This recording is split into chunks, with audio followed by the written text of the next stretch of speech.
Hello everyone, today videos ఏమిటంటే తలరాతను మార్చుకోవటానికి వీలుంటుందా అనేది ఈ వీడియోలో నేను మీకు చెప్పబోతున్నాను. ముందుగా మా ఛానల్ని ఫస్ట్ టైం వాచ్ చేసినట్లయితే please do subscribe and more videos click on bell icon. Okay, let's start the today's video. First of all, ఆ షిరిడి సాయినాథుని ఆశీస్సులు మనందరిపై ఉండాలని మనస్ఫూర్తిగా కోరుకుంటున్నాను.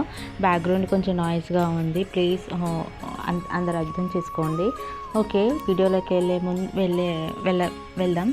తలరాతను మార్చుకోవటానికి వీలుంటుందా అంటే ఉంటుందండి. అది ఎలాగో ఇప్పుడు మనం చూద్దాం. మనం పుట్టినప్పుడే భగవంతుడు మన తలరాతను రాసేస్తాడు కదా. మరి మనం పూజలు ఎందుకు చేయాలి చెప్పండి. ఇప్పుడు మనం పుట్టినప్పుడు మన తలరాతను రాసేస్తాడు. కానీ మరి మనం ఎందుకు పూజలు చేస్తాము, ఎందుకు గుడికి వెళ్తాము, ఎందుకని ప్రేయర్ చేస్తాము? మనం పుట్టినప్పుడే భగవంతుడు మన తలరాతను రాసేస్తాడు కదా. మరి మనం పూజలు ఎందుకు చేయాలి అని కొంతమందికి అనుమానం కూడా వస్తుంది. అయితే బ్రహ్మ నుదుటిన బ్రహ్మ అందరికీ రాత రాసేటప్పుడు, బ్రహ్మ నుదుటిన రాత రాసేటప్పుడు అందులోనే ఒక మాట రాస్తాడంట. అదేమిటంటే, నేను రాసే రాతను నేను కూడా తప్పించలేను. అంటే నేను రాసే రాతను నేను కూడా తప్పించలేను. మీరు మీ ఉపాసనలతోటి, మీ అర్చనలతోటి మార్చుకోగలరు అని రాశారంట. పూర్వం విభూముఖుడు అనే రాజు ఉండేవాడు. ఇతనికి 50వ ఏట మరణగండం ఉందన్నమాట. ఆ మరణగండాన్ని ఎవరు తప్పించలేరని రాశాడు బ్రహ్మ. మరి అది అతని అదృష్టం బాగుండి ఒక గురువుని ఆశ్రయించాడు. ఈ మరణగండం నుంచి తప్పించుకోవాలని ఒక గురువుని ఆయన ఆశ్రయించాడనమాట. అలా ఆశ్రయిస్తే అప్పుడు ఏం జరిగిందో చూద్దాము. ఆశ్రయిస్తే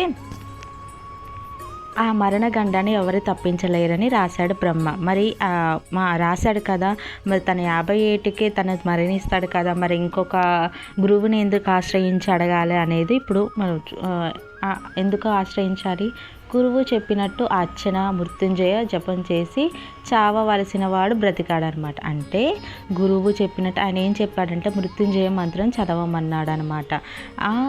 128 ఏళ్ళ ఆయువు ఉన్న దుర్యోధనుడు ద్రౌపదిని జుట్టు పట్టి దుశ్శాసనునితో ఈడ్చడం వలన చేసిన పాపానికి 60 ఏట చనిపోయాడు.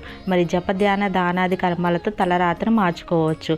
మనసులో నిరంతరం భక్తితో భగవన్నామ స్మరణ చేస్తే అంతా ఆ కృష్ణయ్యే చూసుకుంటారంటే మన మనసులో భగవన్నామ స్మరణ అనేది ప్రతిరోజు చేయాలి. అలాగే ఆ దేవిని ఆశ్రయించాలి.